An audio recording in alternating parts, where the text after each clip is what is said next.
Most common thing people ask me when they first see me, what are today's interest rates? What's the interest rates?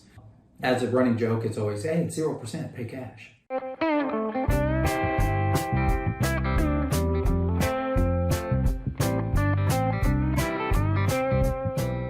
Hey everybody, back again with Brian Tarbet. We should have named these a series of something, right? Two goofy guys in a video. I have no idea.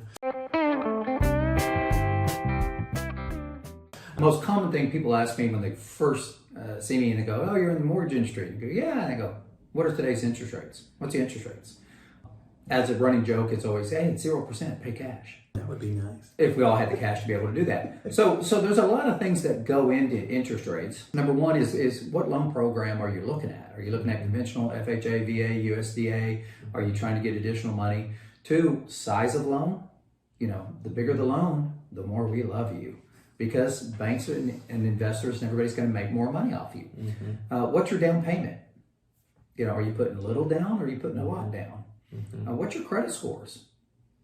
How big are your credit scores? Are they 800? Are they 600? So those have a factor in. What type of property are you buying? Are you buying a single family residence? Are you buying a condo, a townhome, a mobile home? Huh. Those individual things will also come into factor. And then what's your debt to income ratios? How much do you make? And how much are you looking to spend? All those factors come into play in determining your interest rate. And as y'all see in the market out there right now, again, it's all over the place. Yeah. Rates are going up, rates are going down, rates are going up. So from day to day, and even multiple times during the day, interest rates can change. So we put all those factors together, we put it in our system, and it pops up and says, here's your choice of rates. When you're looking at interest rates also, it also will determine whether or not you want to pay points or fees to maybe buy down your rate. Those are options. My first question to everybody is, how long do you plan on living there? And if you don't plan on being in the house, this is not your retirement house, your long-term house. Mine is try to avoid some of the points and fees because you usually have to be there several years, and it might be up to 4 or 5 years before you really see the benefit of buying down your interest rate. So that's number one. Second thing they always talk about is how much money do I need? Again, back to what loan program you're after. You know, are you looking for the conventional? You can do as little as 3% down with higher credit scores. FHA is a 3.5% down payment minimum, and VA you can do 0. USDA you can also do 0. And then you factor in your closing costs and prepaids. And closing costs and prepaids, the bigger the house, typically the bigger they are, because your taxes and insurance are more. So we kind of back into it of where do you want your house payment to be, to back into a purchase price, to then back in, here's how much money you need to buy a house. And whether that's money coming from you, coming from a seller, coming from a gift money from a relative, that's where you're going to be.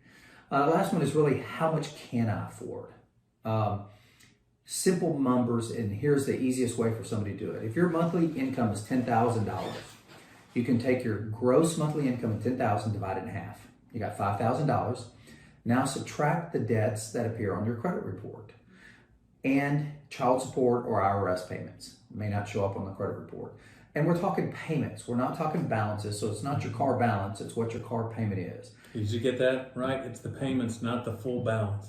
That's important to remember, right? And then we look at your student loans. If you have student loans, some people say, oh, my student loans are deferred.